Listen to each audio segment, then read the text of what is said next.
There's no reimbursement mechanism for a doctor keeping people healthy and talking to them about things they can do to prevent illness. Because doctors are reimbursed by procedure, like pills and procedures. That's what they get money for. That's what sends their kids through college, not how healthy their patients were. That's the great Dr. Michael Greger, and this is the Rich Roll Podcast. Thanks for dropping by.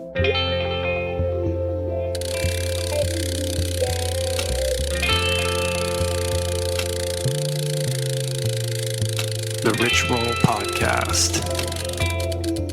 Hey, you guys, my name is Rich Roll. Welcome to my show, the show where I do my best. I really do try to have the most meaningful conversations I can possibly have about things that matter with the best and the brightest, the most forward-thinking minds across all categories of health, wellness, fitness, entrepreneurship, environmentalism, mindfulness, spirituality, and consciousness. And in the case of today's guest, health, nutrition, and medicine. The name of the game? To help all of us unlock and unleash our best, most authentic selves, and along the way, hopefully create a positive footprint for a better world. Anyway, thanks for tuning in today. I appreciate you subscribing to the show on iTunes, for taking a moment to leave us a review there as well, and of course, for always using the Amazon banner ad for all your Amazon purchases. The holiday season, it is now upon us. You might find yourself on Amazon trying to pick up a gift for somebody. Well, it would mean a lot to us if you could first take that extra microsecond, click through our banner ad. Doesn't cost you a cent extra on any of your purchases. It just shakes loose a little bit of loose Amazon commission change from their voluminous coffers up there at Amazon HQ. And that really helps us keep the bandwidth flowing. So I really appreciate everybody who has made a habit of that. Okay, so a lot of anticipation about today's guest. I'm really excited. He is truly one of my favorite people, the wizard behind nutritionfacts.org, which is my favorite online destination for all things nutrition, health, and disease prevention. My good friend, the one and only Dr. Michael Greger himself. And I got a bunch more I want to say about him before we get into the interview. But first, shall we take care of a little business? We shall. Let's do that. Today's episode is brought to you by Stride Health, your personal healthcare advocate. So if you've been following the show, then you know that I've been working with these guys for quite a while at this point. I love the mission behind Stride Health, all the hard work that they're putting into disrupting the Byzantine nature of healthcare to simply provide individuals with easy and quick access to the information and the support that we all need to find the best healthcare coverage for ourselves and our family members. Noah Lang, he's the founder of Stride. He's a friend of mine, a fellow Stanford grad, a triathlete, proud to say a long-time RRP fan. Well, he reached out to me when he started the company, and I love the vision. I became a client. My whole family is a client of Stride, and here we are today. So listen, for self-employed independents like myself, healthcare is like this big, scary decision. Unless you have an HR department at your disposal, trying to figure it out all on your own is like this soul-crushing affair. And it's super easy to get lost and discouraged trying to navigate all the forms and the paperwork. So how does Stride solve this problem for people on their own, people like me? Well, let's ask Noah. As a self-employed American, you're on your own, right? You have to become an expert at a lot of things, but healthcare doesn't have to be one of them, right? You strike out on your own and you're forced to learn it and figure it out because you don't have anyone to take care of you. You don't have an HR team to help you make those decisions anymore. And so healthcare is probably the most painful of those things to manage. But the reality is you don't have to be an expert. You can let us do it for you. At Stride, we've worked for years to get your best health plan and coverage so you don't have to think about it. And being with Stride means you get a team that's going to take care of all the health coverage and healthcare hassles for you so you can focus on the things that really matter when it comes to running your business. We want to make sure you're having fun and living the right work-life balance and leave those big painful decisions like health coverage up to us. Stride is now live in every single state, which means you can buy or switch your health insurance through Stride no matter where you are in the country. The first deadline to sign up for health insurance is coming up quick, December 15th, for coverage starting January 1, so you gotta act now. Head over to stridehealth.com/roll today to save over $400 on healthcare for the year. It's easy coverage in 10 minutes or less, built just for people like us. That's stridehealth.com/roll, ROLL. Do it up. Today's episode is brought to you by Casper. Look, At some point, somebody probably told you futons are the way to go. The only problem, you've been sleeping horribly on that thing for nearly a decade, and yet you still can't bring yourself to shell out for an actual mattress. I get it. I mean, who wants to get in the car, head over to that creepy mattress store in the dicey part of town, get assaulted by the schlocky sales dude strong-arming you out of thousands of dollars for a slab of springs you're going to spend a third of your life on, but test drove for only 5 minutes? The whole affair is a downright horror show. Well, no more. I love Casper. We own 3 of their mattresses. And I love them because they're disrupting an industry that should be as extinct as the dodo. By shipping great products at incredibly reasonable prices direct to you, they sidestep all the greasy resellers and showrooms, obviate all the crazy markups, and pass that savings right to you. Casper is an obsessively engineered mattress at a shockingly fair price, just $500 for a twin, up to $950 for a king, and that's a really incredible price point in a world where these things typically tip out at over $1,500. All mattresses are made in America with just the right sink, just the right bounce. 2 technologies, latex foam and memory foam, come together for better nights and brighter days. Plus, they have this insane risk-free trial and return policy. You can actually order a Casper, they ship it right to your house, it explodes out of the box, and you can sleep on it for 100 days. 100 days! And if after that you decide it's not for you, no problemo. Just return it, and it's completely on them. As a special offer to my listeners, get $50 toward any mattress purchase by visiting www.casper.com/roll and using the promo code ROLL, ROLL. That's casper.com/roll. All right, lots of excitement and anticipation about today's guest, one of my very, very favorite people. A graduate of Cornell and Tufts University School of Medicine, Dr. Michael Greger is a physician, he's an author, and an internationally recognized professional speaker on a wide array of important public health issues. When he's not traveling relentlessly to lecture, this guy's on the road constantly. By day, he serves as Director of Public Health and Animal Agriculture at the U.S. Humane Society. By night, because he doesn't sleep, he scours the world's best, most objective, and ironclad nutrition research to bring you free videos and articles every single day. A new video every single day. Amazing. On his incredibly informative nonprofit website called nutritionfacts.org. If you have not been to this site, I suggest that you hit pause immediately and go check it out right now. It's always my first stop when I want to get to the bottom of any question I have about food, diet, health, or disease. And I cannot overstate just what an incredible resource it is. A robust, unbelievably comprehensive clearinghouse, essentially, on every imaginable facet of nutrition and health. Each of his hundreds of short videos are impeccably researched, easily understandable, and maybe most importantly, straight to the point. Dr. Greger has published in many scientific journals. He's testified before Congress, lectured at countless symposiums and institutions everywhere from the Conference on World Affairs to the National Institutes of Health. He was an expert witness in the infamous Oprah Winfrey meat defamation lawsuit, and he's appeared all over TV on shows like Dr. Oz and even the Colbert Report, which we discuss in the podcast. Most exciting is that he has a new book coming out this week, December 8th. It's called How to Not Die. Wait a minute. No, that's not right. It's called How Not to Die. I always do that. I'm always screwing this up. How Not to Die. Discover the foods scientifically proven to prevent and reverse disease. I was lucky enough to get an advance copy of the book, and I think it's fair to say that it is like a game changer. It's an absolute beast of a book that examines the top 15 causes of premature death in America and explains in great detail how nutritional and lifestyle interventions can help prevent and often reverse them. I cannot recommend the book more highly. It is an absolute must-read. And because he's super cool, all his speaking fees and proceeds that he receives from the sale of his books and DVDs are donated to charity. That is unbelievable. This is the kind of service-oriented, amazing person that he is. So it's just another good reason to not only pick up the book, but feel good about your purchase. If you're a longtime listener to the show, then you know that Dr. Greger was one of my very first guests on the RRP all the way back at episode 7, when I had no idea what I was doing, not that I do now. And I'm delighted that now he's back to talk a little bit more about his life, his research, and how not to die. How not to die. Yeah, that's right. How not to die, which is a subject I think we can all get behind.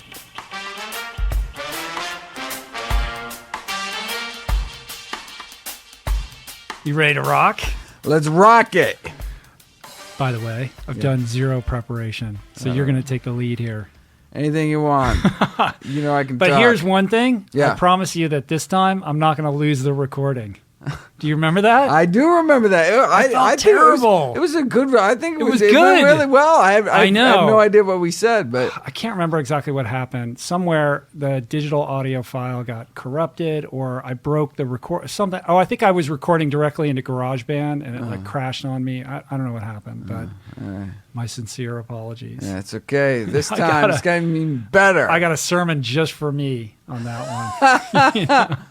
But yeah, man, you were one of the OG, man, the original guest. I think it was episode 7 That's awesome. by Skype.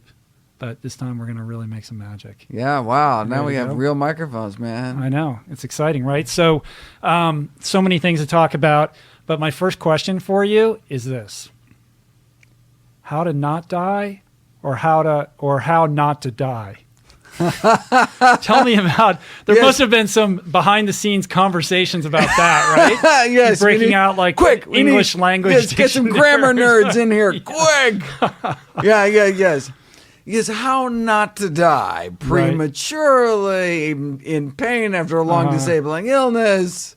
You know, yeah. How not to die. How not to die. That's not the way we want to go. And the Right. good news is that we have tremendous power over our health destiny. Who knew, man? I know. And so the power is in our hands. It's crazy. Yeah. So I got an advanced copy of this book, and it's a book, man. What is it, like book. 550 pages? 600. Yeah, it came about 600. About 150, though, is just 150 citations, pages yeah. of citations. Yeah. You know, they actually wanted to put it online. Like, they wanted to dump the citations on just to save cost printing the book. Right. I was like, no way, man. Yeah, We it's had got a to go deal, in there. damn it. Because you got to be able to prove it up. Yeah, I mean that's what it's for. Yeah, I'm hoping it'll be. Kind of the reference book. It's kind of like 2 books in one. The first half, right, is really just kind of everything I've done on the website. You know, the 1,000 videos condensed into just kind of all the most compelling stuff. And then chapter by chapter, 15 leading cause to death. But then Right. the second half is really what I'm most proud of because. I mean, not that anyone wants to sit through a Gregor marathon of 1,000 videos, but I don't know. I think there's a lot of people out there that just might do that. But that's what I thought. I went into it thinking that that's what the book would be. It would just be like another format to put the same message out, the same material, but it'll just be in book form. But then I realized, one thing I can't do on the site is, I really try to keep my opinion out of it. Right? I mean, it's not always easy, and it slips through. But it's like, this is the science, right? Here it is.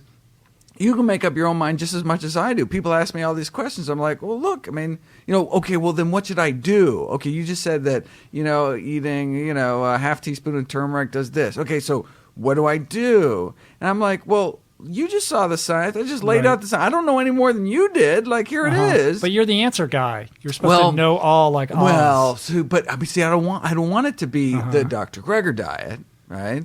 I want it to be the best available balance of evidence diet. Right? Was there pressure from the publisher to make it the Gregor diet? This has to be a diet book. It has to say diet in the title. Recipe fluff, that kind of stuff. That I really pushed back on. But what the book allowed me to do is be like, all right, well, what do I do kind of in my own life? How do I synthesize all this information for my own kind of day-to-day practice? And so that's the kind of free reign I had. And it would change kind of week by week. I'd go to the library, I'd come home, and my family would be like, why does everything have parsley in it all of a sudden, right? Or, well, what can we eat this week? Right. That kind of, Here comes the bummer man. Oh, no. What did he read about this?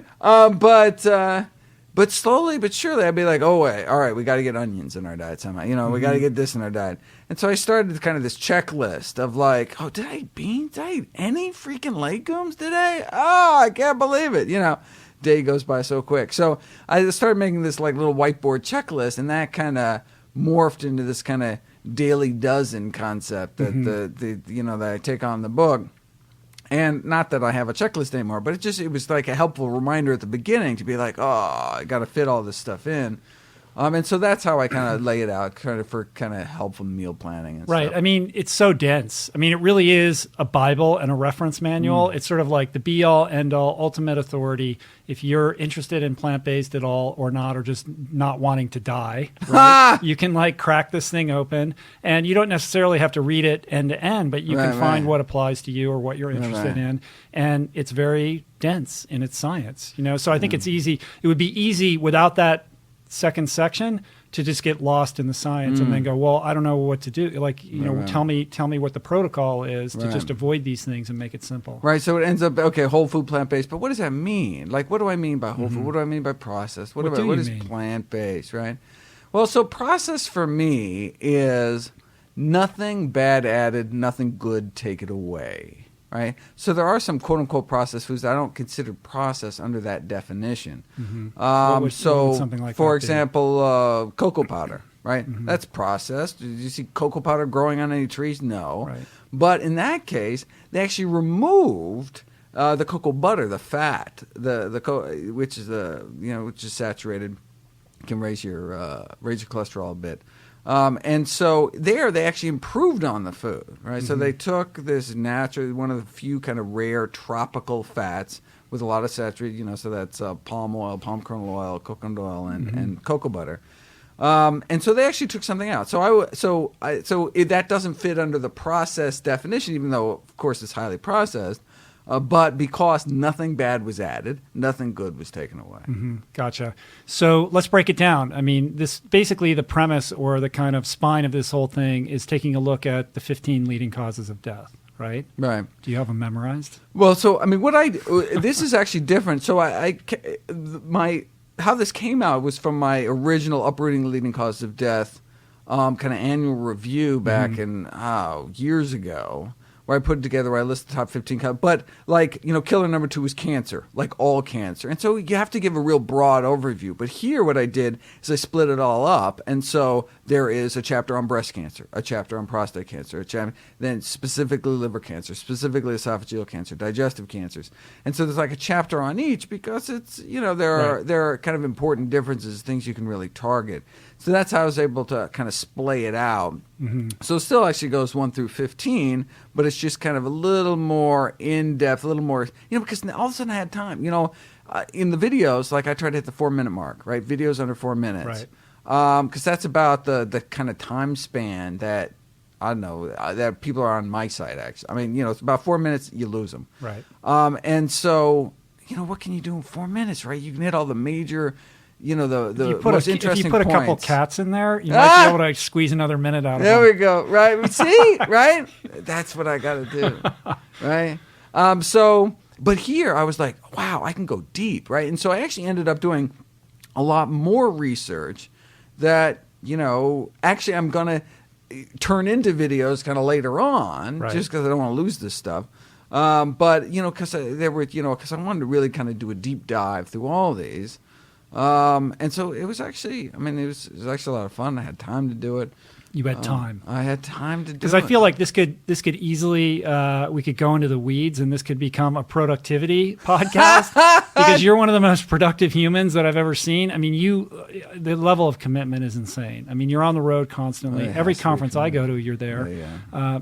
60 keynotes a year on average, basically. No. I mean, my book tour, I'm doing 60 cities in 5 countries in 3 months. Wow.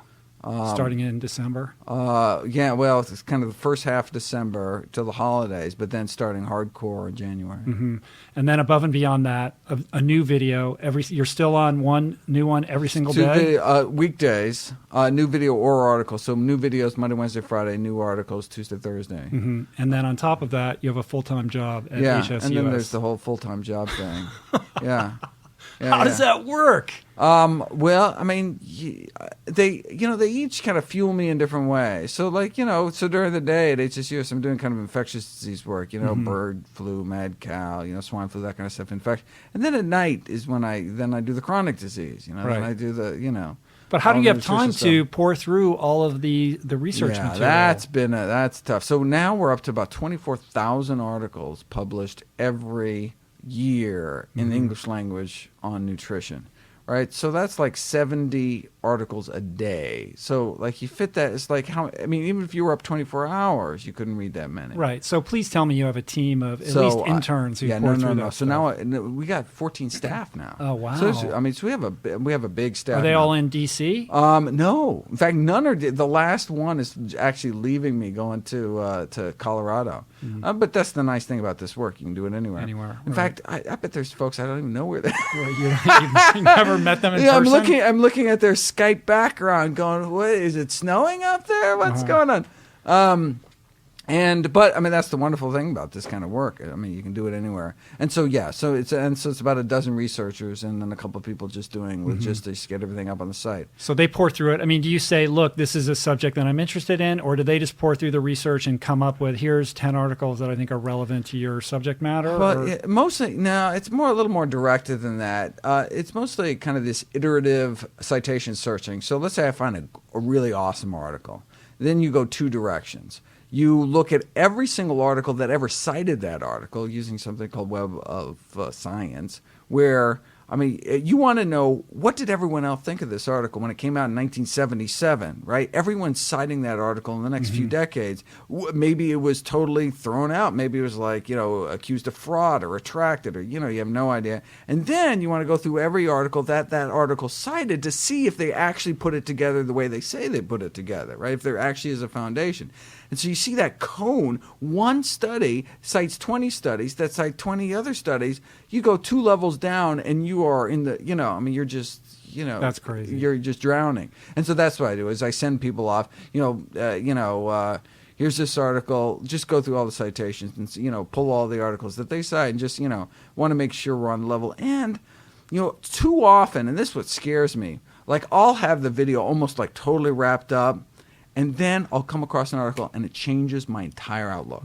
I mean, and so my conclusion is completely different. And I'm like, had I not seen that article, it would have had a completely different, and that freaks me out. And so when I was doing this all alone, that was a real, but so now I can be like, okay, does this article really kind of represent the kind of best available balance of evidence? Like, is this like an outlier? Should I be looking at this askew? Or is this really kind of representative of what's going on in science?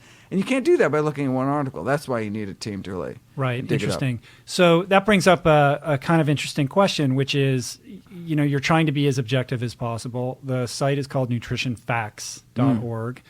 It is a nonprofit organization. But clearly you're a long-time whole food, plant-based guy. That's your perspective on the world. So how do you prevent that from, coloring how you review these studies? I mean, what happens if you come across a study that contravenes, sort of your basic philosophy, or if you ever do, and how do you kind of reconcile that or make sure that you really are approaching everything completely as objectively as possible? Yeah, that's critical, right? So there's this concept called confirmation bias, where we naturally, it's kind of inborn in our brains, it must have some kind of evolutionary advantage to kind of see the world through our particular perspective, and we seek out facts and figures and science that supports our position, and then just somehow disregard or unconsciously or consciously, we just don't take it as seriously, and so that's a real. So that's like that's the death knell for a scientist, right? I mean, they really have to approach it with this kind of beginner's mind and come in and be totally ready to throw out everything they've always believed in if the science turns out to be different. Now, for nutritional science, I mean, there's just been this remarkable consistency for decades. I mean, the bottom line has really been the same. Fruits and vegetables were good for you. They continue to be good for you. They're probably, but certainly there are things that come up that really, question not just the mechanisms, how we thought something was happening before, but, scary. I was just... One of the latest things that actually changed my own kind of day-to-day diet recently was they just did all this testing for lead levels in tea coming out of China. Turns out China didn't get rid of leaded gas until 2000. And so you could actually measure the lead levels exponentially dropping off from the road, like in the tea plantations. Like you can see how much lead, how far it is away from the road, right? And it's actually not a problem for people that brew tea because the lead doesn't go from the leaf into the water.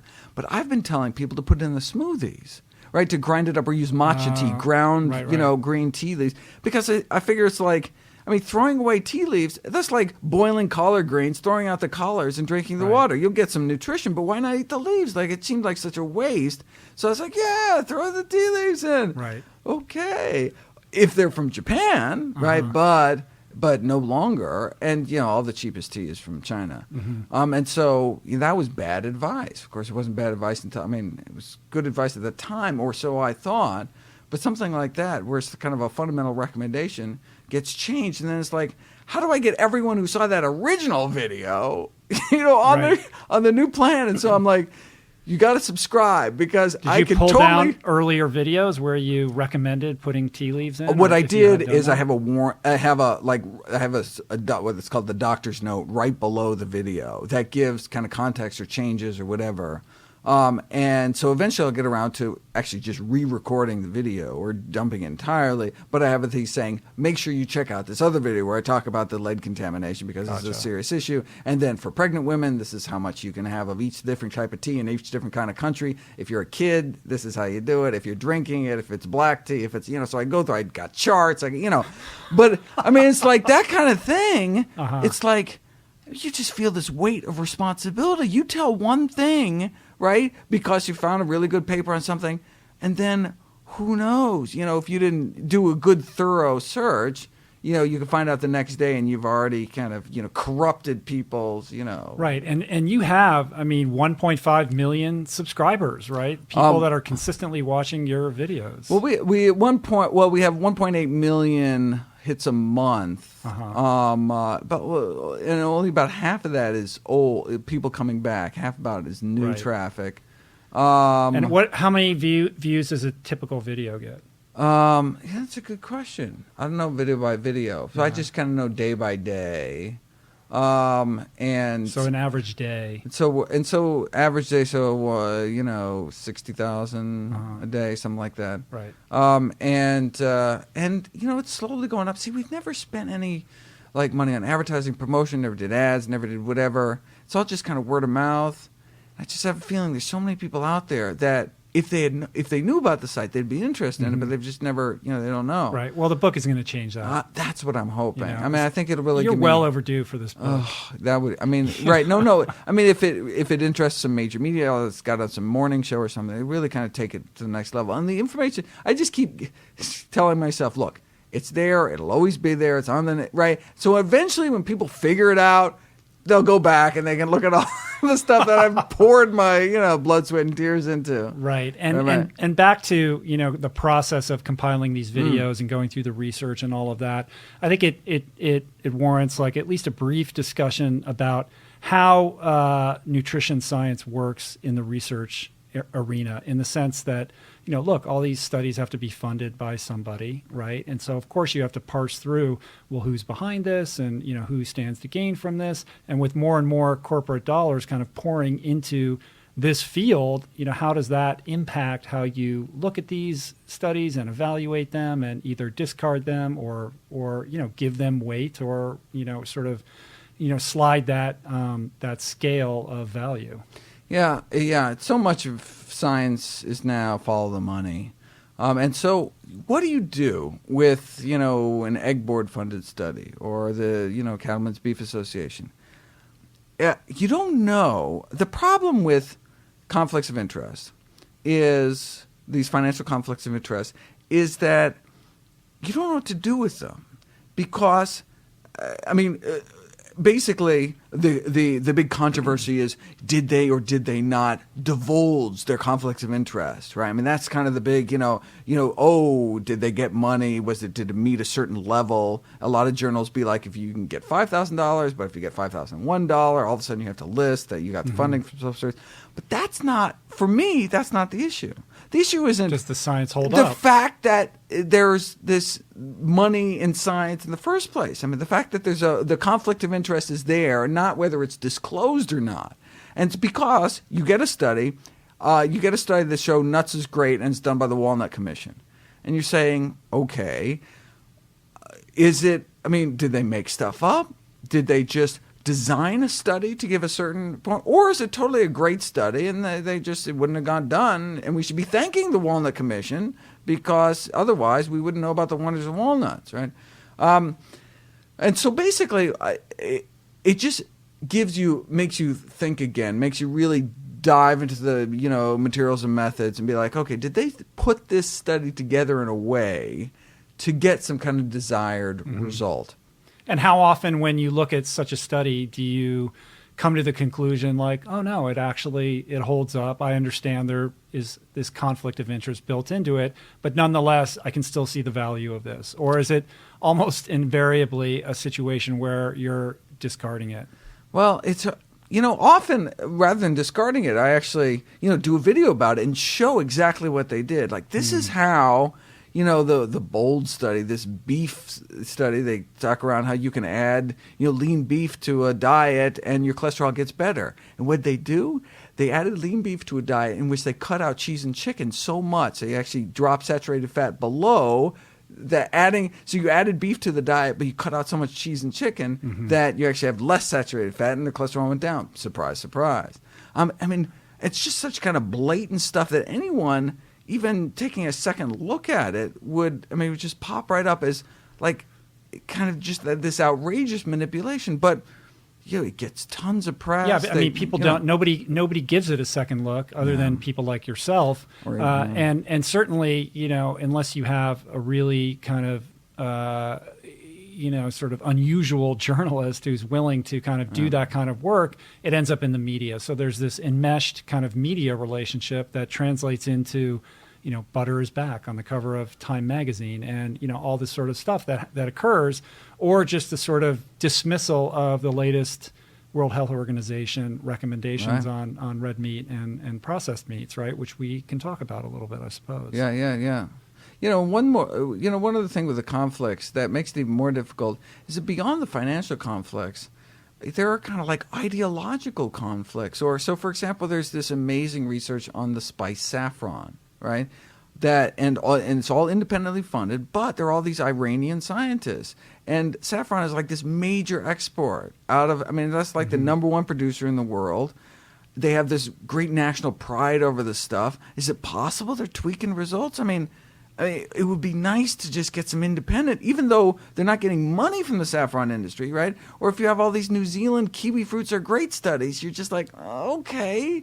But I would love to see a Scottish kiwi fruit study showing how great, come on. But is there such thing as an independent study? I mean, somebody's got to pay for this. Yeah. Stuff, Well, right? no, so how does that work? It should be publicly funded, right? That's what we have the National Institutes of Health for. Okay. That this is a public good. And so we should have public funding. Otherwise, we run into all these problems. But what does that look like? I mean, how many of these studies really are publicly funded? There certainly can't be adequate amount of funding to really do the extent of nutritional research that I would imagine you would. And that's right. And prefer. No, that's why we have these problems. I mean, so there's you get some there's these great folks out there like David Katz at Yale, who's accepted egg board money to run these egg studies. And, you talk to him about it, and he's like, where do you get money? Like, if you don't accept money from, corporations these days, how are you going to fund you just can't fund a research team. Where are you going to pay your grad students from? It's just like, it's a real issue. And so the answer... And David Katz is one of the good guys. Absolutely. Yeah. No, tremendous respect for him, right? But it's like you got to deal with reality. You got to deal with and so it's all nice for us to say, oh, we should be all independent. But it's like, okay, well, you got to get the money from somewhere.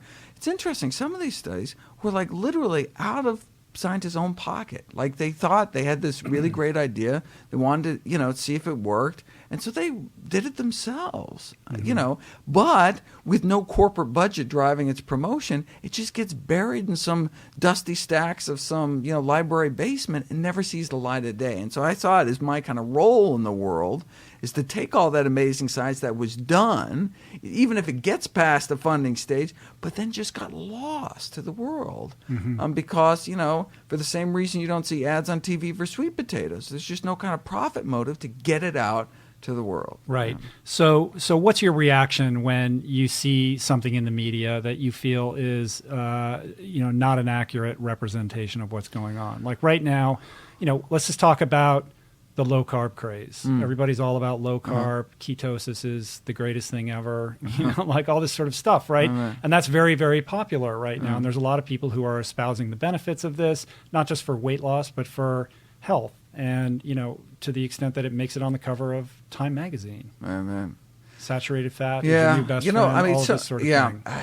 I try to stay as much away as much as possible from the lay media, just because. But your job, you're a voice piece for the layperson, right? It's almost your mantle to translate this stuff. Right. No, so sometimes I'm kind of forced into it.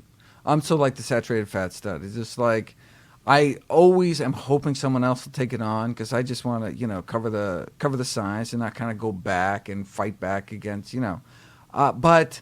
I wait.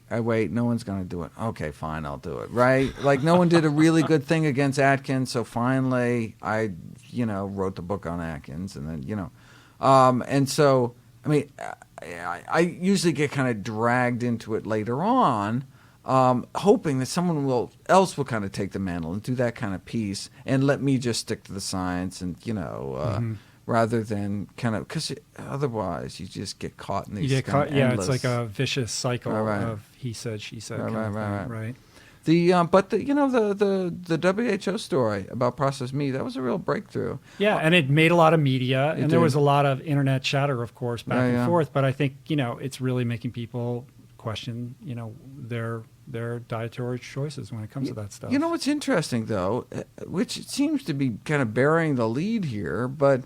It's a processed meat, so you read a good, kind of in-depth story about it. They talk about this 34,000 number, where they looked at the burden of disease study, which is the biggest study looking at risk factors in death and mortality in the world, funded by the Bill and Melinda Gates Foundation, the World Bank. This is the study to find out how many people soda kills, how many people processed meat kills, how many lives you could save if people ate whole grains or fruits or more vegetables. This was the study that put it all together and found that 34,000 cancer deaths a year linked to processed meat consumption. But that same study that's been quoted in all these things found that 840,000 people overall die from processed meat because it contributes to high blood pressure, kidney disease, all these other things. And so, okay, there's that, but what about the other 800,000 people? There's like a meat-borne epidemic every year of people dying from processed meat. Maybe cancer was almost like the footnote to bigger to the massive amount of right. In fact, there's these studies, estimating that if everyone who ate processed meat cut down their processed meat consumption like a half strip of bacon a day from whatever they were eating before, like how many lives we could save on a population level, like a certain percentage of mortality overall for the entire population could be prevented. Those are just amazing stats. Right, because all the attention was on cancer, and it was like if you broke down the numbers and the percentages, it still really would only impact like a relatively few number of people. Right. No. Right. So raising your risk of colon cancer a few percent. And so colon cancer is now the third leading cancer killer. What about heart disease? What about there's so the risk associated with these products. But that's maybe part of the kind of reductionism where, we used to talk about individual nutrients. Now we're talking about individual foods as they pertain to particular diseases. But, you have to look at the impact. So like the good impact of, this one, broccoli not only, when I talk about, I have the little broccoli chapter then and say, as I mentioned in chapters 1, 3, 5, 7, and liver cancer and the stroke and just like whole plant foods can benefit multiple body systems. You can see some of these foods that are adversely impacted can adversely impact the entire organism. Right. And so you really need to look at it overall. And so when someone says, so let's say there was a study that came out that said, bacon was good for preventing cataracts or something. They would never do that because this is an oxidation thing. But it's like, even if it was good, here's this body of evidence showing bacon does all these other horrible things to your body. So it's like, you still wouldn't eat it. It's like, so people say to me, well, aren't you cherry picking? Here, I have a study that's like independent that shows that, the opposite of what you said. And that was actually a tobacco industry tactic. They criticized the American Lung Association. They actually have a stack of 100 papers showing that smoking is good for you, not neutral, not bad, but actually good for you. And they criticize the American Lung Association for never mentioning this body of evidence showing how good smoking is for you. For example, smoking protects against ulcerative colitis. Smoking protects against Parkinson's disease. Very strong protection against Parkinson's disease. All right? Okay. Now, and why don't they ever mention? It's like this anti-smoking conspiracy. It's like, why don't they, right? And so, but okay, fine. Tobacco protects against Parkinson's. But even if you just forget lung cancer, if you just cared about your brain, you still wouldn't smoke because it so increases your stroke risk. So you understand how the American Lung Association is sticking with the overall balance of evidence and trying to represent what the body of evidence shows. The body of evidence shows that smoking is bad. And so that's why the studies that they promote and have on their website reflect what's in the overall body of evidence.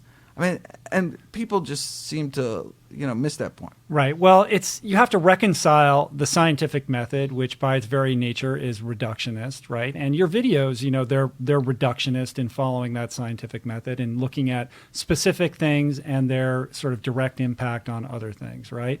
But how do you reconcile that with stepping outside of that reductionist method and understanding that, we need a more holistic approach, that, broccoli does many things. It doesn't just do one thing, and trying to kind of convey that message and get that across, right? It's almost like these two worlds are at odds with each other. You need the reductionist science in order to discover how these mechanisms operate, but you also have to keep in mind this holistic approach. Yeah, so that's why you'll see the kind of the whole scope through some of my videos. I talk about the one enzyme affected by, because I just find it so fascinating. We finally figured out why, eating plant-based boosts your metabolism or something. Oh, it's this carnitine palmitoyl transferase. That's so cool, and this is how it works. And you're such a geek on that. But then you say, okay, but let's look at the big population level. What are the populations that are free of these chronic Western diseases? What are they eating? And then you just kind of build the evidence, up and down. When people say, like, what's the one study that I want to, give to my doctor or whatever? It's like, well, it's a whole body of evidence. You give me a disease, and I can say, all right, well, this is the best paper. But it's really this overwhelming body of evidence from both epidemiological studies, in vitro studies, all the way up to these randomized controlled trials. And you put the, body of science together. It's just this really powerful argument.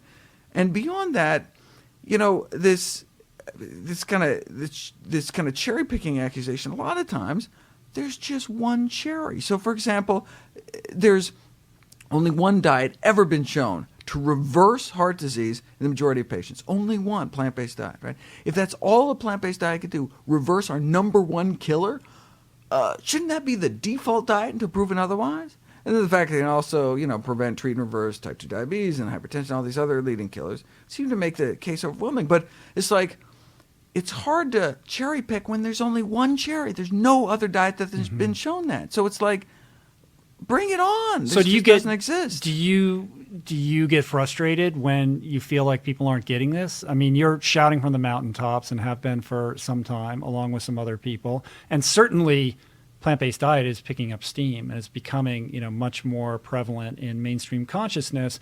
But I'm not so sure we're quite there yet, right? Like when you read the headlines. Right, no. But, my faith comes from this democratization of knowledge. Right? It used to be where if you wanted to get information about health, that's what a physician did. They held this kind of monopoly. And so the drug companies, if they had the physician in their pocket, they had everything in their pocket, right? Because that was like the official mediator between you and any kind of information, right? And so there's science back to the 30s showing lung cancer and smoking, right?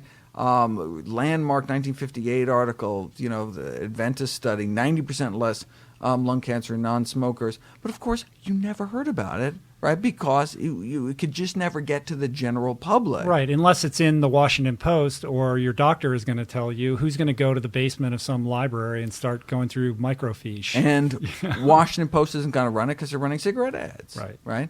So, but now things have changed, right? Now we have access. We no longer have to have this mediator between us and, the body of science out there. And so I find that tremendously exciting. It's profound. Never in the history of humankind have we had this kind of access to information. So we don't have to wait for a doctor to tell us to quit smoking, right? When it comes to safe, simple, side effect-free solutions, we can take our own health destiny and our family's health into our own hands and improve it. We don't have to wait till society. Not only do we not have to wait, we shouldn't wait because the it's a doctors matter don't. They weren't taught it in medical school anyway. Absolutely. Now, along with that, millions of voices and that democratization of knowledge, of course, there's all this garbage out there, but eventually you have this sense that the truth will kind of float to the surface. You're I think optimistic about that? Because Absolutely. I feel like there's a war on the internet. Who can be loudest wins the day. And when you have a lot of resources to pepper the internet with all kinds of crazy articles, you can easily obfuscate the truth or just at a minimum confuse people. And when people are confused, then they're going to default to their basic habits. No, absolutely. That's an explicit strategy among, big tobacco all the way through big food. There's this famous tobacco industry memo, doubt is our product, right? This is a PR firm hired by the tobacco industry. We don't have to convince people smoking is good for you. All we have to do is introduce, there's two sides. Yeah, some scientists say smoking is good, some say smoking is bad. That's all you had to do. Doubt is our product. And then people just throw their hands up in the air, do whatever the heck they want, right? Right, and I feel like, sort of television news or television sort of talk show, structures are set up where you have all these talking heads and everybody's given equal credibility, this seemingly democratization of ideas, when in reality, somebody could be a complete expert and somebody else could be an absolute knucklehead, and they're given kind of equal air. Right. And so the consumer is left with thinking, well, there's two sides to something, when no, there's the truth and then there's something that's not the truth. Right. And so it's all about going back to the science. What does the science show? None of us were born with this knowledge. So when someone says something out of their mouth, you say, okay, well, where did you find that? How did you come to that conclusion? Where did you deduce that? They say, oh, well, here's my body of evidence that supports this. And who has the time to go through through the I have the time. I've made it my, that's what, You're the guy. I've made it my mission to take this information. Look, Ornish proved you could reverse heart disease in a randomized controlled trial, July 1990 in The Lancet. Everything should have changed the next day. And the fact that it didn't is a real wake-up call. It was a real wake-up call for me politically. It's like, wait a second.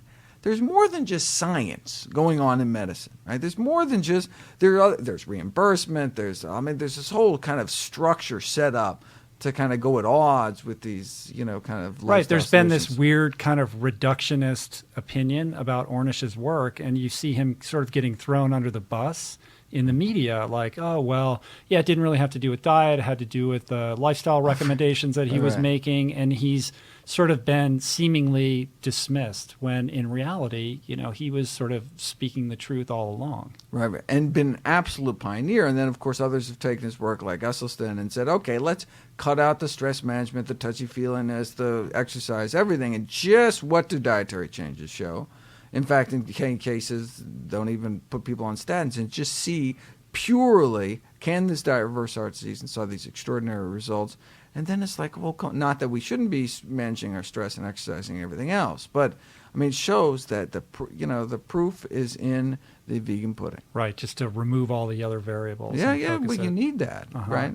What are some of the other sort of crazy, tobacco industry tactics that you've come across in some of the research that you've poured over? Unbelievable. No, so it's really, it's almost, those are some of the funnest, studies, because you're like, wow, like. Before I even read the study, I'm like, okay, if I was an egg researcher and I wanted to prove this, how would I do it, knowing what I know, right? And so, how do I prove that eggs don't raise your cholesterol? right? Well, there's this plateau effect where after a certain amount of cholesterol, your kind of cholesterol receptors get all clogged down and saturated such that you eat more cholesterol, your body's not going to accept anymore, right? You're kind of topped off. All right, so let's have people eat, compare 10 eggs a day to 20 eggs a day. You compare 10 to 100, you're not going to get any more. But that's not but that's how you would design a study. You look at the study, that's how they designed the study. I mean, it's just like, but that's, and sometimes it takes you a while to figure out, kind of. But is that the idea behind puzzles? I think I've seen on the internet a lot of people saying that dietary cholesterol does not raise serum cholesterol. That there's no relationship between those two. Oh, and that's completely false. In fact, we have these meta-analyses, and it was based. I mean, look, this was coming from the Dietary Guidelines Committee came out and said removing dietary cholesterol as a kind of nutrient of concern.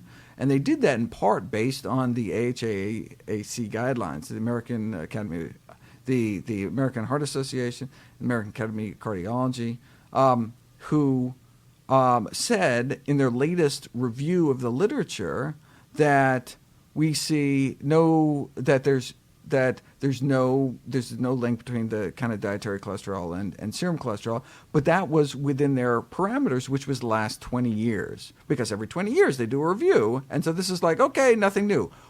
There hasn't been any studies on dietary cholesterol and serum because it's a research question that was definitively answered decades ago. In fact, so I think they looked at the last 20 years. If you go back like 22 years and 23 years, there's two big meta-analyses of the last 30 years of data with dozens of these metabolic ward studies where you take people, you lock them in a room, and so you have total control of their diet. You feed them exactly whatever you want to feed them, and you measure their blood. And what happens? And there's an equation that you give somebody this much cholesterol, and then their blood cholesterol goes up.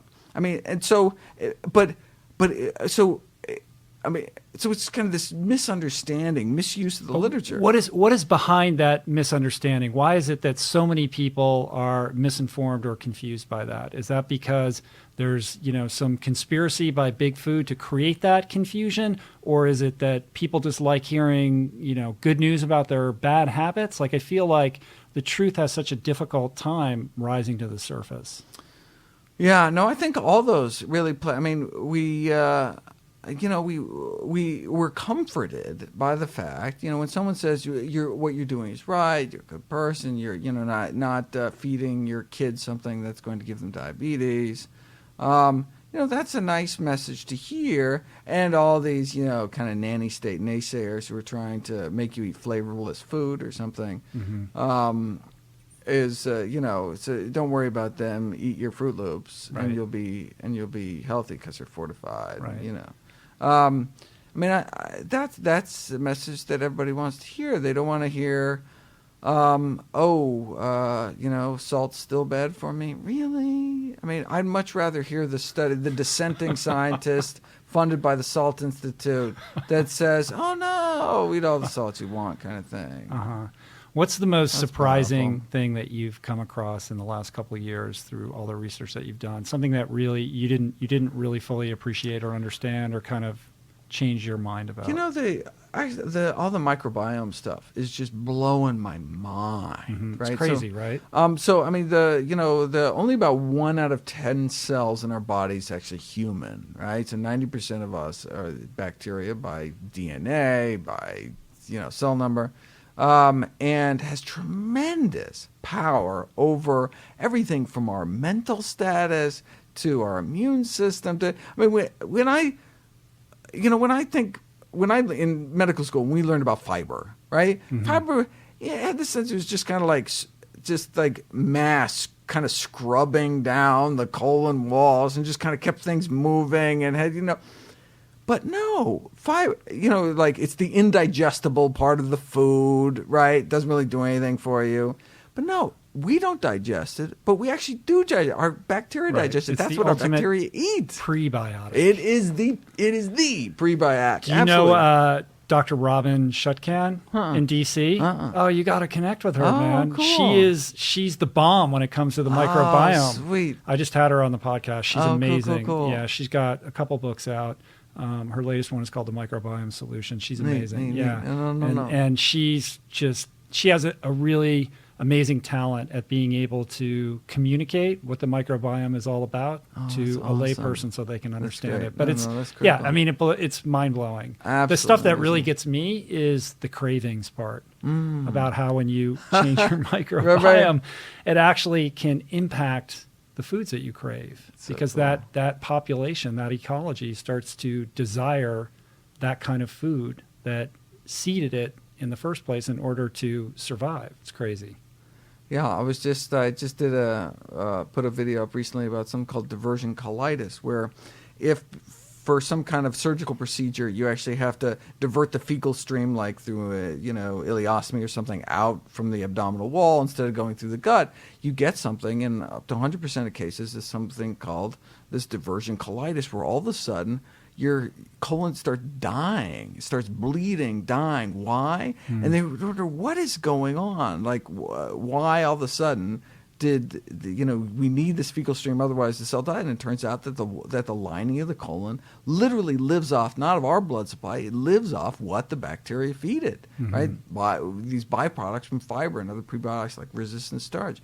And so if we don't have the good bacteria to feed that, and so basically the body uses that signal of lack of butyrate, these wonderful byproducts of fiber, as a signal that we have bad bacteria, we have a dysbiotic gut, and starts attacking the bacteria in the gut to kind of repopulate with the good guys. But we can replicate that same scenario by just not eating fiber. If we don't eat fiber, then all of a sudden the colon isn't getting, the lining of the colon isn't getting nutrients, and thinks there must be these dysbiotic fiber-hating bacteria, because we're obviously, what else does our evolutionarily does our body know but just massive quantities of fiber all day long? And so thinks, we must have some wacky gut bacteria. Let's kill them all off, and you get all these kind of inflammatory and irritable. Yeah, I bowel mean, symptoms. that's the definition of an autoimmune disorder, right? Absolutely starts And- attacking. I mean, from a layperson's point of view, it seems to me, it feels like there is this explosion of autoimmune disorders and food allergies that's happening right now. Like suddenly there's so many people that seem to be suffering from everything from ulcerative colitis to, all these kind of digestive disorders. People are allergic to all kinds of foods all of a sudden that I don't remember when I was a kid being a thing. Is that related to the microbiome, the health of the microbiome, or what do you think that's about, or am I just wrong? No. So certainly the biggest, the best study we have involved 1 million children around the world that looked at so-called atopic diseases like asthma, allergies, eczema, and found indeed this dramatic rise, and it's tied most closely to the lack of whole plant food consumption. As people start moving from the traditional diets to more kind of westernized diet and dropping their whole food consumption, then you start seeing this increase in, a physician-diagnosed asthma, for example. And the question is why? And microbiome would certainly fit right into that. But, we've yet to kind of tie those kind of ends of the chain together. But that could certainly play a role. And so, look, we feed them, they feed us back. And so it's a really powerful argument, since, of course, the only source of fiber is from plant foods, and the only good source of fiber is from whole plant foods. Right. Have you done any looking into the differences between organic versus non-organic, either in terms of nutritional content or density, or the impact of pesticides on the foods that we're eating? Sure. Yeah. So I have a series of videos both on the safety aspects and the nutrition aspects. And so for traditional nutrients like vitamins and minerals, there's actually no benefit from organic versus conventional across the board on average. However, for the kind of non-traditional nutrients like the phenolics and some of these phytonutrients, they do have significantly more in the organic versus conventional. But we're talking like 20% more, and organic food may be 20% or more expensive. So you could get the same amount per dollar conventional versus organic.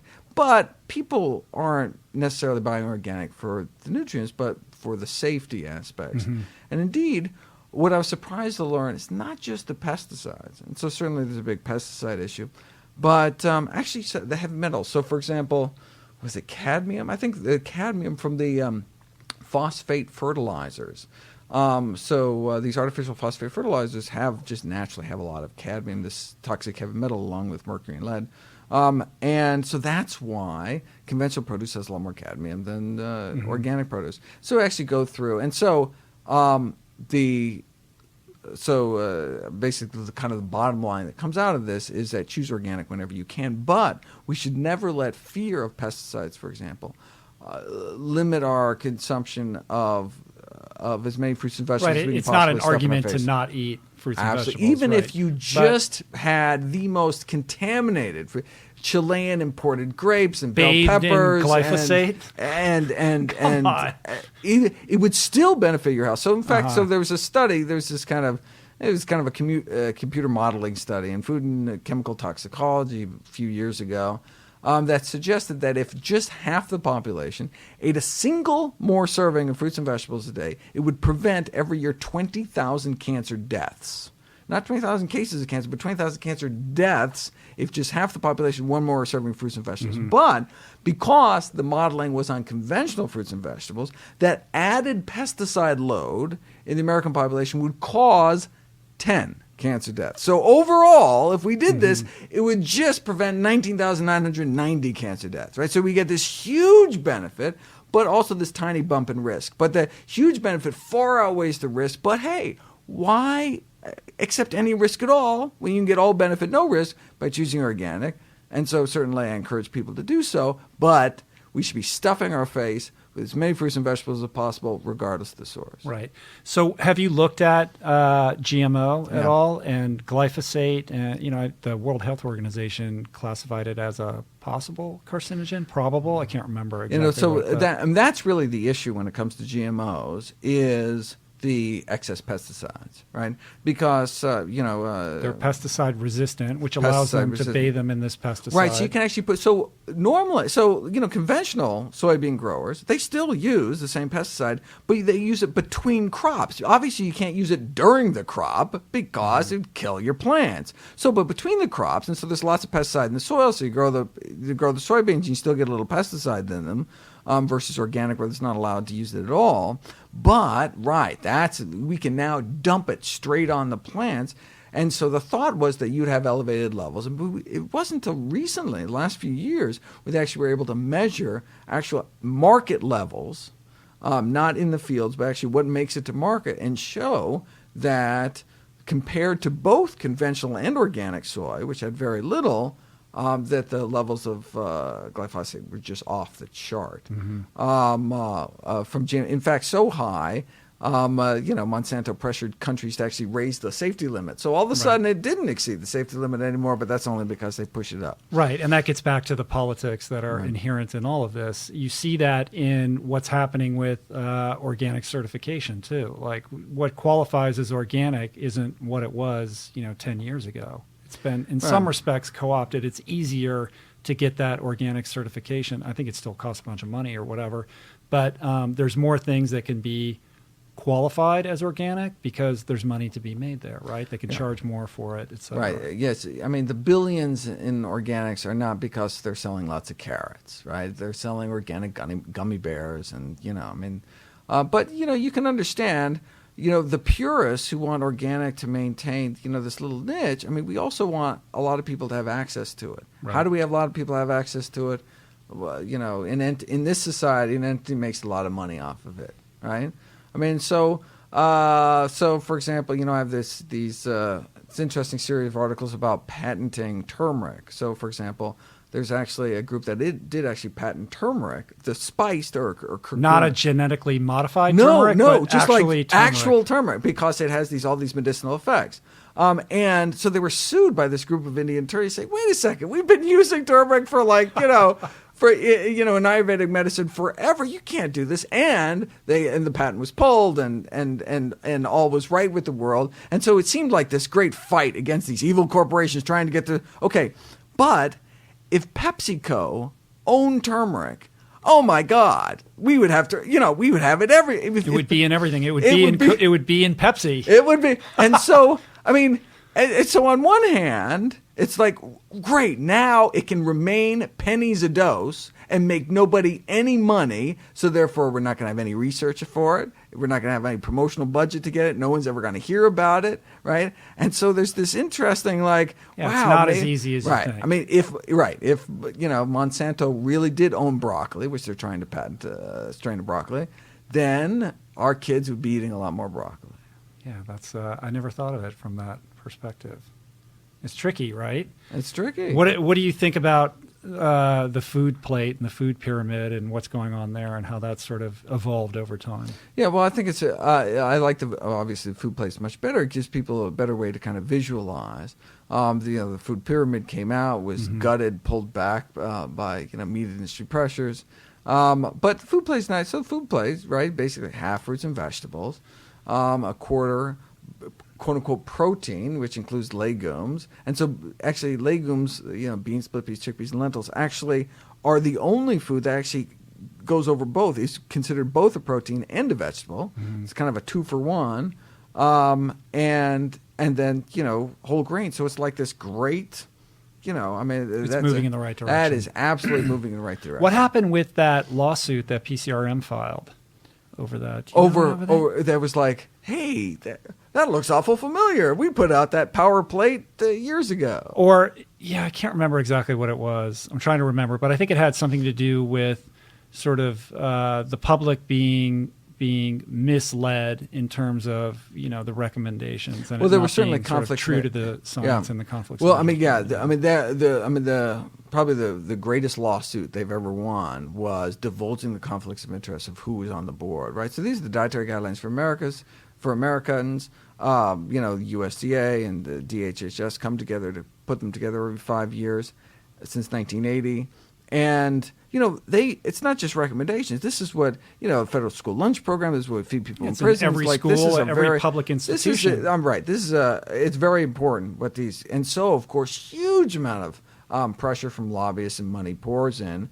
And so, but yet they were not even divulging who was paying these signs. And so thanks to Physicians Committee for Responsible Medicine, they came in and actually divulged who these people were on the committee who were making up these guidelines. And it's just absolutely amazing. So they were paid for the likes of everything from, they were on, Coca-Cola's beverage Health Institute, and the McDonald's, living, whatever, and then the Sugar Institute, and the Sugar Association, the Salt Institute. My favorite was Joanna Dwyer, who's this scientist up at Tufts, who used to be the Duncan Hines brand girl before she was like the Crisco brand girl. Like, and then she went on to write the, dietary guidelines for all Americans. And so like candy bar, Mars bar, candy bar companies, and we wonder how screwed up these guidelines are. And so now that has changed. So it's getting much better. So this current committee has less financial ties than any other.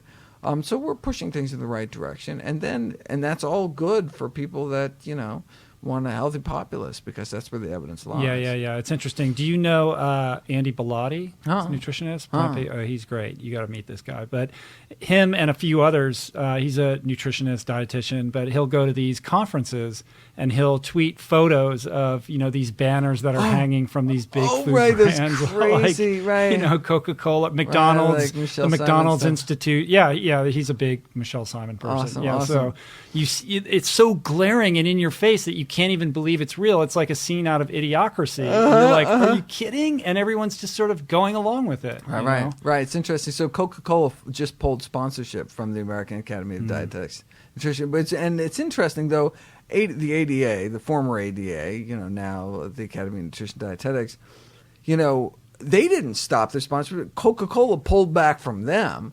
Thanks to pressure from a big New York Times piece showing how much money they were pouring into everyone's coffers.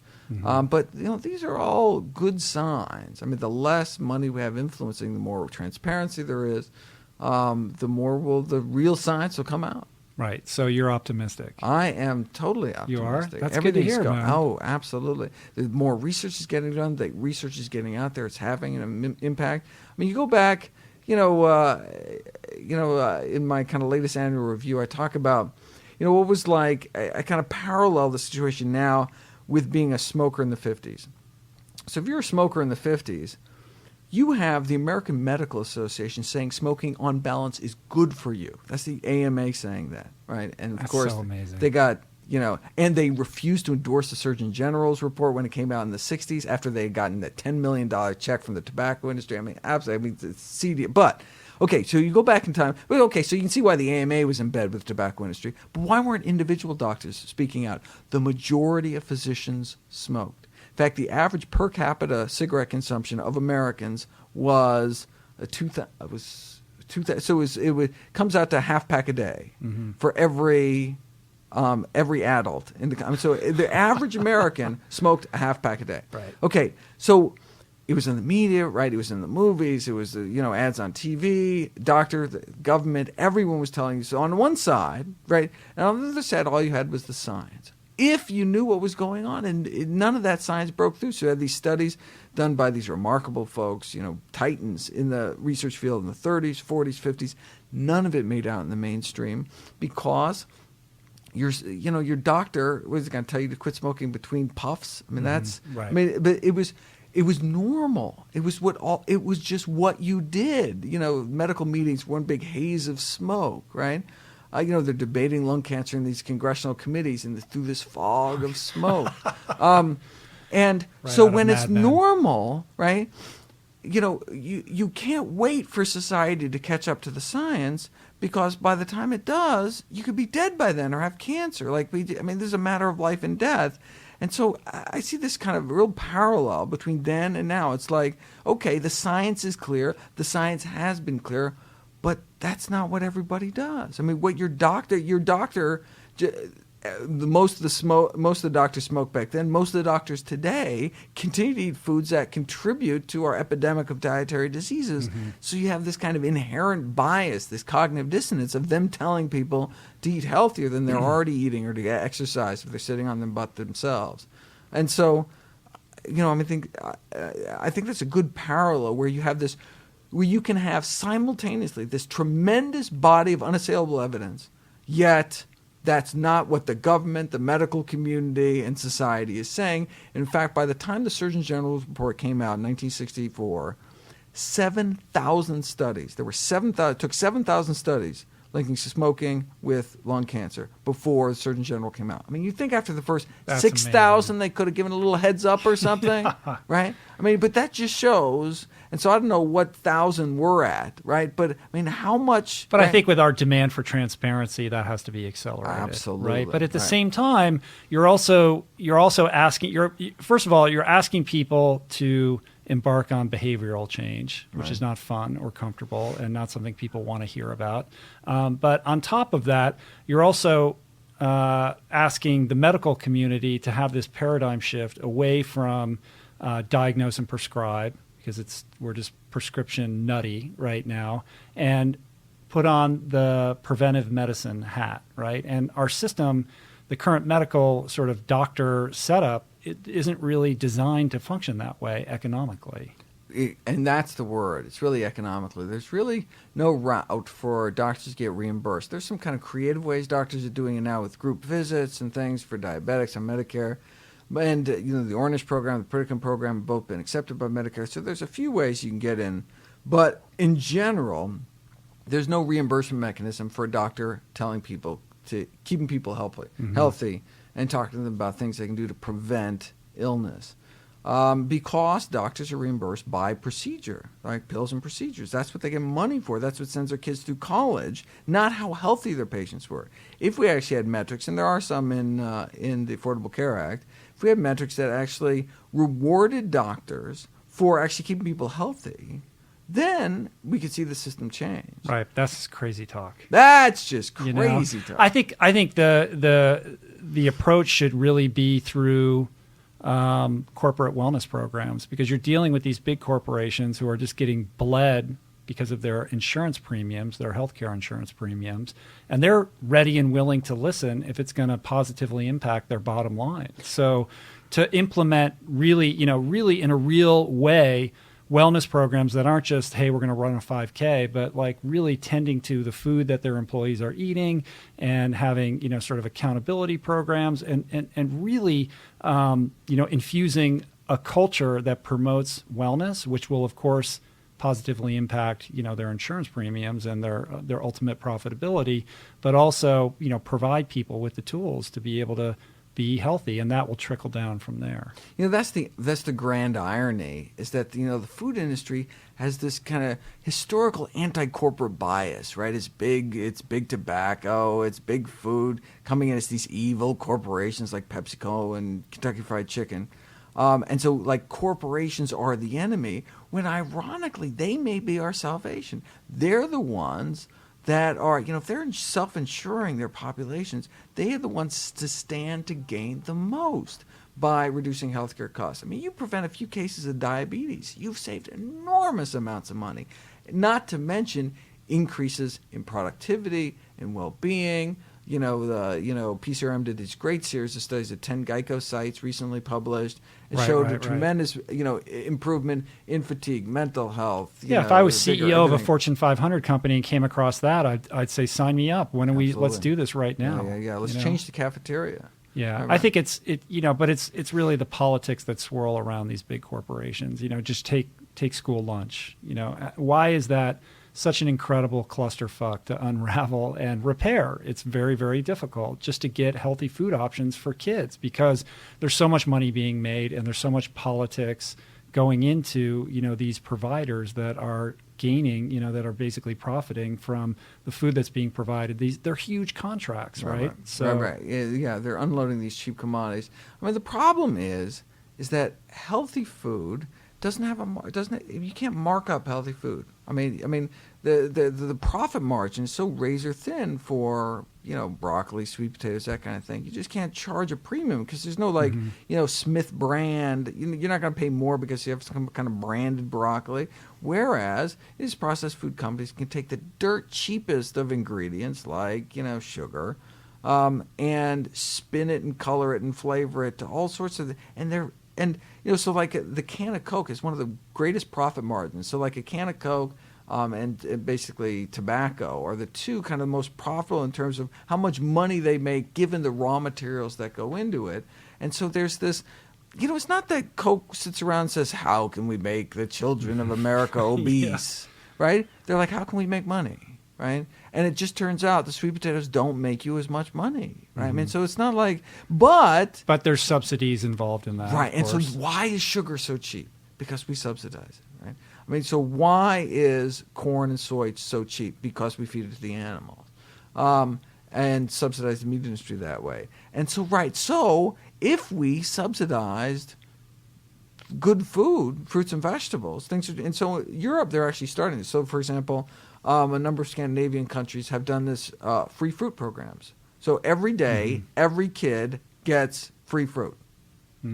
And they found, so I have this video coming out about these programs, absolutely amazing.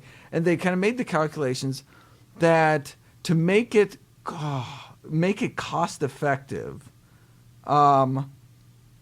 it was just some absolutely wild calculation that you save so much on healthcare costs doing that one simple thing, giving people fruit, that it pays for itself over and over and over again. It becomes a no-brainer. Right. But the Watermelon Promotion Board, their budget pales in comparison. I know.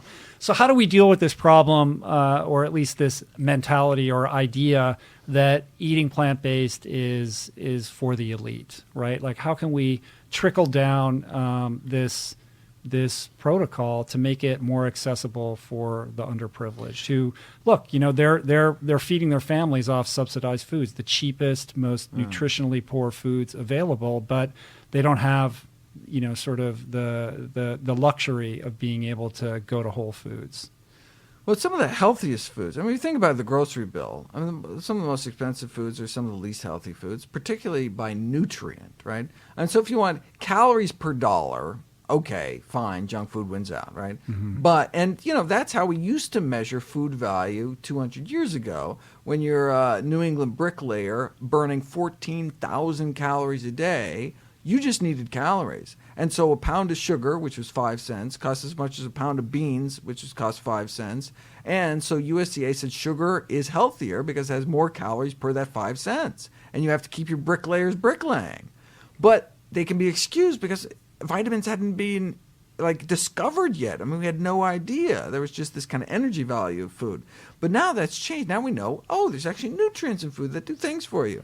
And so on a dollar per nutrient basis, then good foods win out across the board. And so, some of the healthy foods like, beans, beans and rice, that kind of thing. The amount of nutrition you get per dollar is huge. Purple cabbage, right? You can get purple 50 cents a pound. You can get a cabbage, lasts practically forever. You slice off shreds, put in any meal that you're eating, right? Tremendous. One of the most antioxidant packed food per dollar anywhere in the world. You can buy it so cheap, right? Apples are cheap. I mean, these are, compare a pound of breakfast cereal to a pound of apples at any store, right? And you'll be amazed in terms of how much food you actually get. And you can buy, most of these foods anywhere. Right. Without so how do we get that message out better than we have been? Yeah. I guess it becomes about education. Yeah. So I've done a bunch of videos about it with all sorts of cool graphs that, come from the USDA that actually go through and chart prices of all the commodities and really kind of neat, colorful, pretty graphs that show exactly, how much more nutrition you can get per dollar and, whether you're. So anyway. Got it. So, the answer basically, nutritionfacts.org is the... yeah, it is. What is your most popular video? Do you know? So I periodically, every year, and so it's coming up to be that time, my kind of New Year's, what are the top 10 videos of the year? Right. And I actually go to the Google Analytics and see, what was and I'm often surprised. A lot of them is because it's organic search results. It's like common questions. So so there's so is coconut oil healthy or something like that? I mean, that'll be because people just Google it and then it comes up, and so Right. people go to discover the site based on that kind of thing. I don't write blog posts that often on my site, but I did write a blog post after you posted your coconut oil video, and I embedded it in my blog post. It was called health food or health panacea or what, I can't remember what I titled it.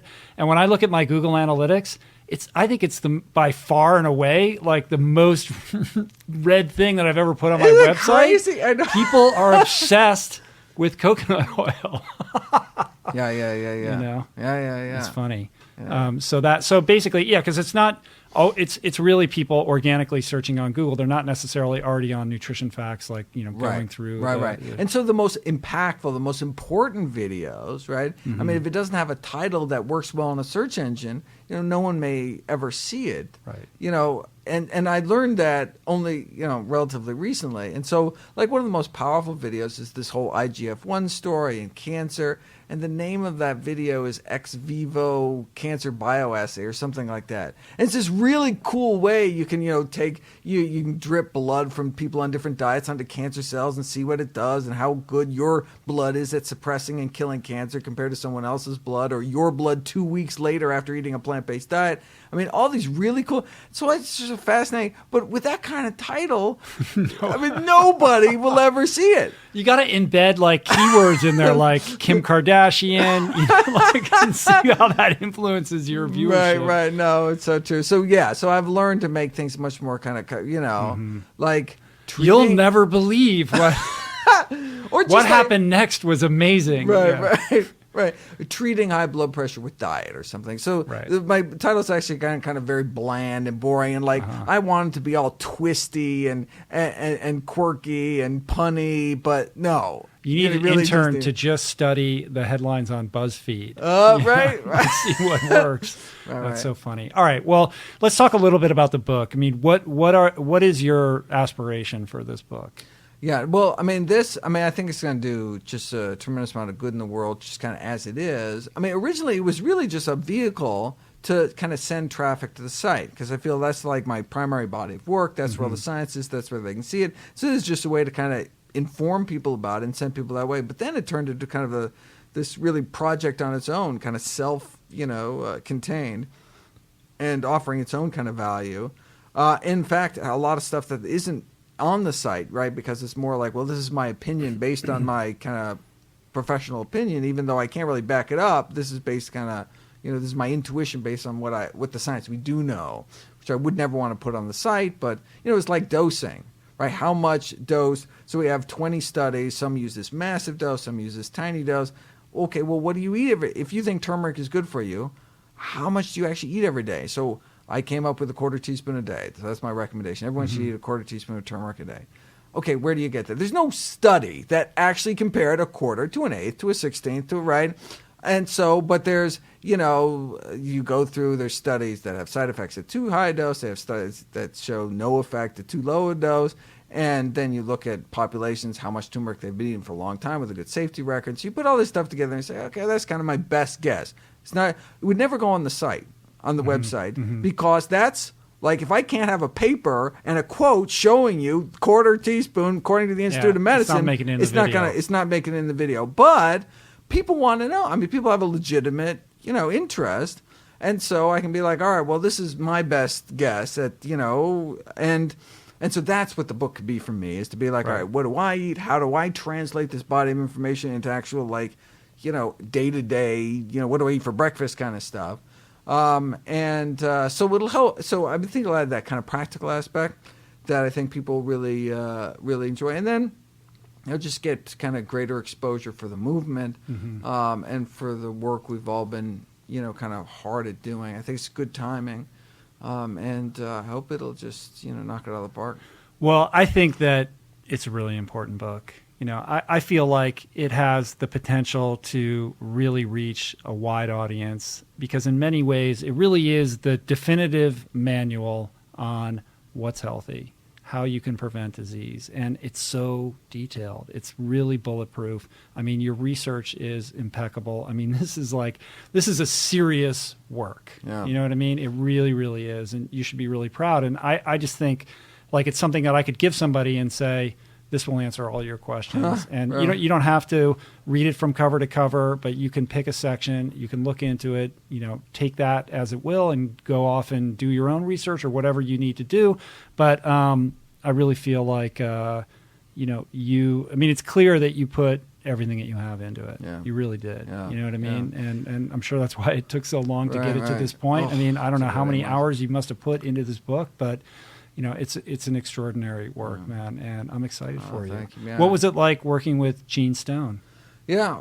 Well, it was, he's a writer, not a scientist. And I think that was kind of some of the initial frictions trying to figure out our various roles. So I brought him on board thinking that he would save this huge amount of time. Like, here's my scripts from all the kind of, and that's what you do. You're a writer. You have all these bestsellers behind you. And he'd take it and I come back and be like, well, wait a second. You can't say that. That's not true. He said, but it sounds so good. Yeah, I know it sounds great. No, it really sounds great. And it's much clearer and much more, but it's not like that doesn't represent what actually happens in reality, right? And I mean, that's not science isn't his background. I mean, can't expect it to be. And so it was just finding a way to, have his strengths be his strengths and my strengths. So I actually I actually had to be much more involved than I originally thought I was going to be. But that turned out great. I mean, so it really turned out, I'm glad that I got much more because I started to love the project more and more and really started kind of pouring my soul into it. Particularly towards the end. And so he's able to, really kind of work the narrative because, all my videos are very disjointed. And so he's able to kind of weave them together. And so it turned out in the end to be kind of a good marriage. But I take so much for granted that everybody knows that, the central dogma of biology with RNA, DNA, and that, but it's so easy to get it you need that person who whatever. doesn't know that, who says, I don't get it. You Right. need to Walk explain, me through it. and Right. let's create something that is going to be accessible for. So I'm really hoping that his contribution will open it up to a wider, because even my website is at a pretty high level. Like it requires some kind of substantial background kind of knowledge. But what I appreciate is that you don't pander to the audience. You're saying, no, I trust that you're smart enough, like rise to my level. Watch this. I believe that you can understand what I'm trying to convey to you. And, because it's mature in that regard. Even if they can't get it all, like I try to have everything, like something for every level within the same video. It's like, if you're really, really high level, like if you're the researcher whose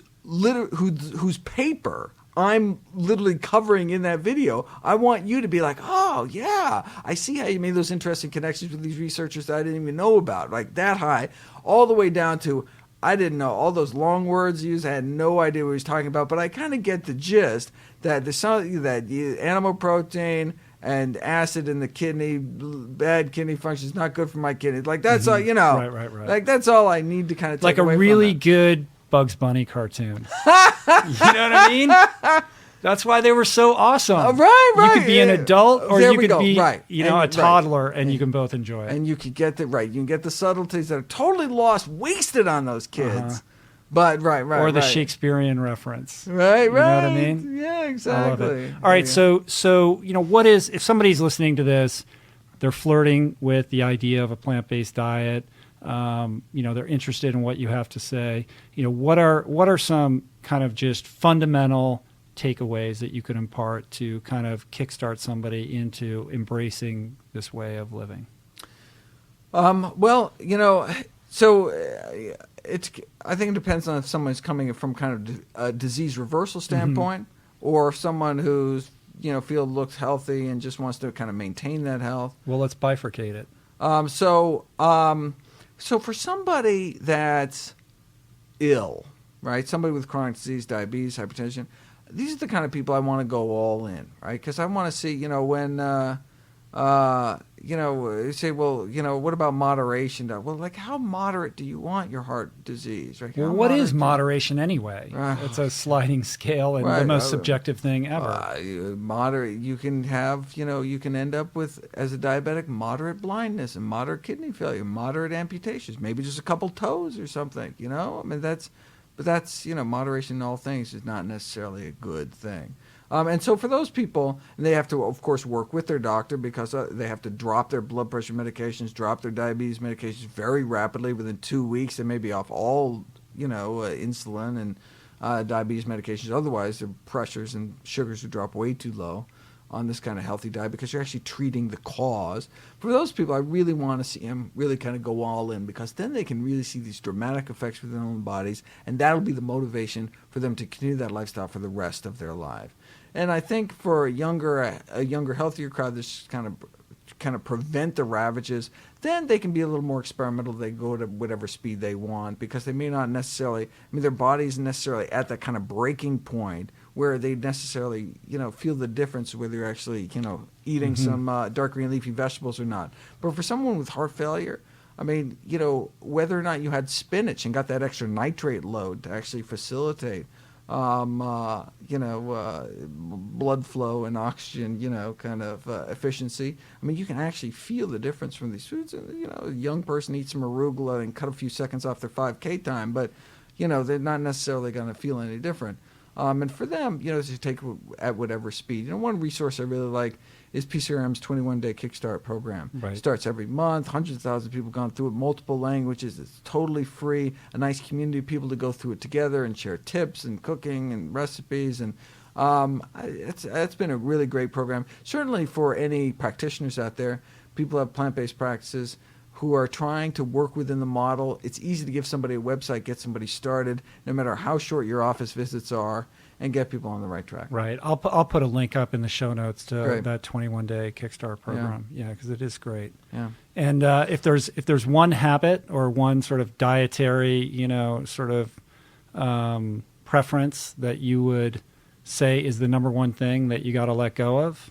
Let go of. Well, so add would be dark green leafies. We just need to eat greens all day, every day. It's just nothing better than greens. Okay, so greens on everything, under everything, better greens for everything. Okay.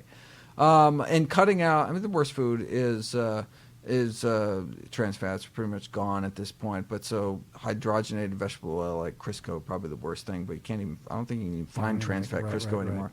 And then processed meat would be the highest.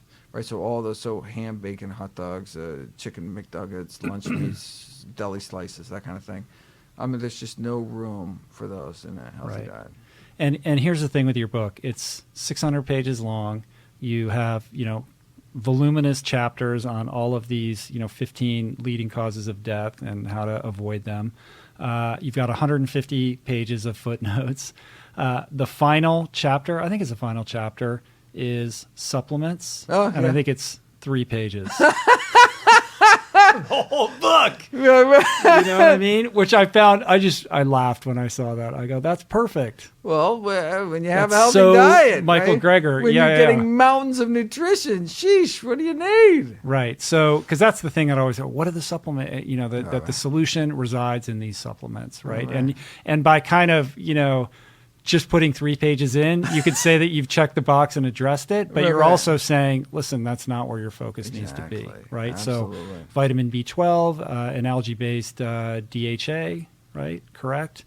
And perhaps vitamin D for certain people. Yeah. And was there another one, or that's pretty much it, right? Iodine for pregnant women. Right. Simple.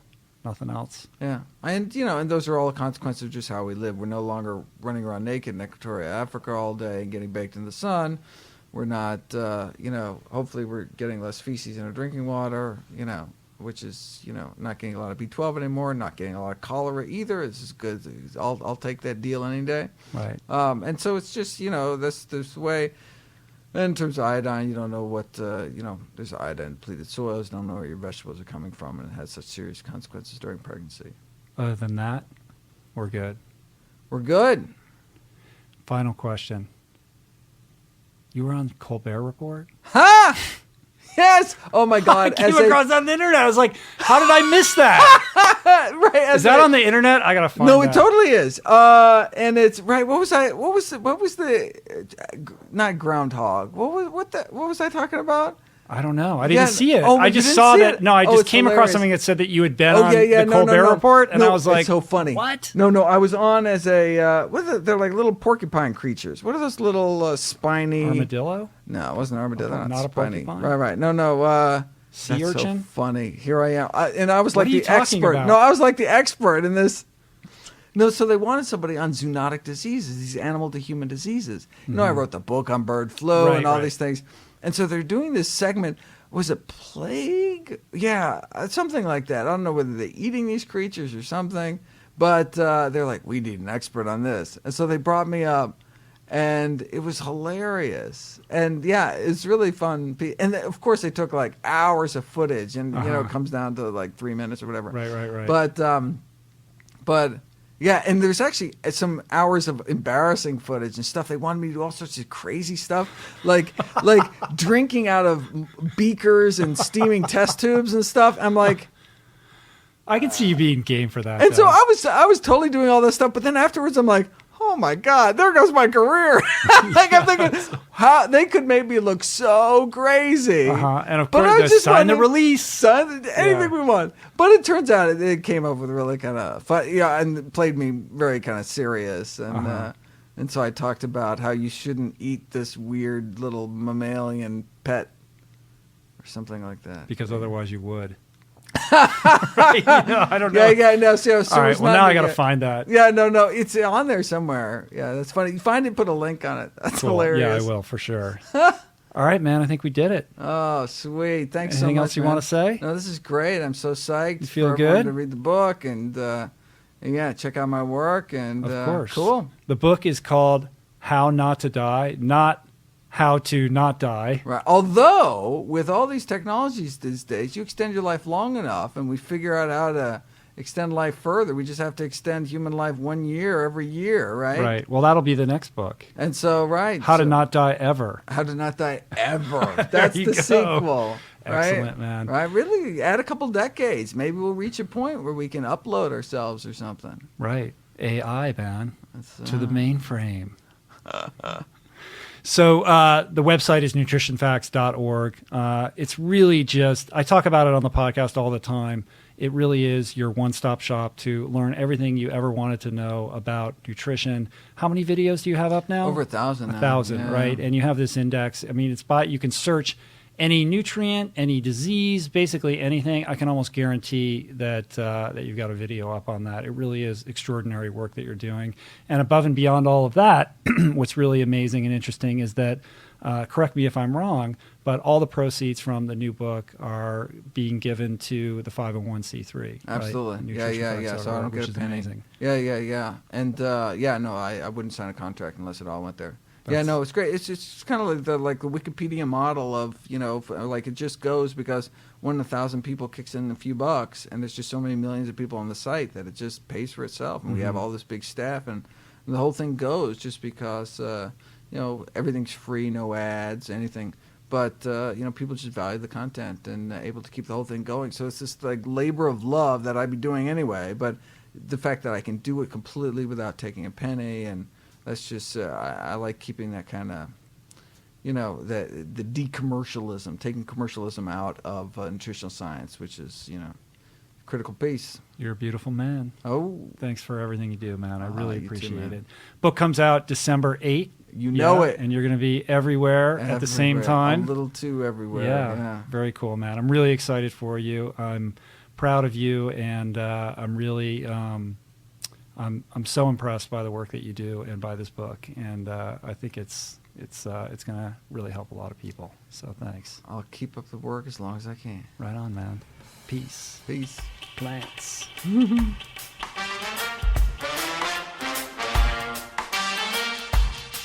All right, so that was awesome.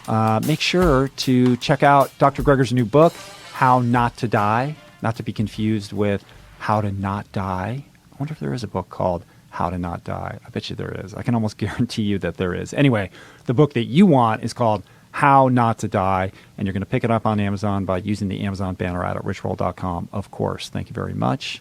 We all win. Don't forget to check out this week's comprehensive show notes at richroll.com. Lots of stuff to delve into there to take your edification and your infotainment beyond the earbuds. And while you're at it, make a point to subscribe to my newsletter. No spam, just good stuff. If you want access to the entire RRP catalog beyond the most recent 50 episodes on iTunes, well, I've got an app for that, and it's free. Just search Rich Roll in the App Store. It'll pop up, or you can click that banner on my website. I want to thank today's sponsors, Stride Health. The first deadline to sign up for health insurance is quickly approaching, December 15th, if you want coverage starting January 1. So head over to stridehealth.com/roll today to save over $400 on healthcare for the year. It's easy coverage in 10 minutes or less. Also, Casper, an obsessively engineered mattress at a shockingly fair price. As a special offer to my listeners, get $50 toward any mattress purchase by visiting casper.com/roll and using promo code ROLL. For all your plant-powered and RRP swag and merch, visit richroll.com. You can get signed copies of our cookbook, The Plant Power Way, also my memoir, Finding Ultra. We've got Julie's guided meditation program. We've got nutrition products. We got all kinds of cool T-shirts and plant-powered tech tees. We got sticker packs, temporary tattoos. We have beautiful limited edition art prints, which make for a great gift, both framed and unframed. Anyway, all kinds of awesome to take your health and your life to the next level. Keep sending in your questions for future Q&A podcasts to info@richroll.com. We're going to be doing another episode of that midweek this week to celebrate 3 years of doing this podcast and episode 200, if you can believe that. I cannot believe it. It's amazing, and I want to thank you guys. If you want more than that, I've already given you so much stuff, but you want more? Okay. I got 2 courses, online courses at mindbodygreen.com. The Art of Living with Purpose, which is all about goal setting, and The Ultimate Guide to Plant-Based Nutrition, which is all about getting more plant-powered. As we're heading into the holiday season and you're starting to think about your New Year's resolutions, well, both of these courses kind of fit the bill in terms of cleaning up your diet and also setting goals, doing the interior work to make sure that you're moving forward on a proper life trajectory for yourself. Really proud of the courses, both multiple hours of streaming video content, very affordably priced, and you can learn more at mindbodygreen.com. Just click on video courses there, and I'll tell you all about it. Thank you so much for supporting the show. for telling your friends, you guys, for sharing it on social media. All of that means so much to me. I can't believe that I have all you guys as my audience. You've been amazing, and I greatly, greatly appreciate all of you. I'll see you guys back here in a couple days with our Ask Me Anything episode. And until then, try to enjoy yourselves. Try to be good to yourselves and be good to other people. Peace. Plants.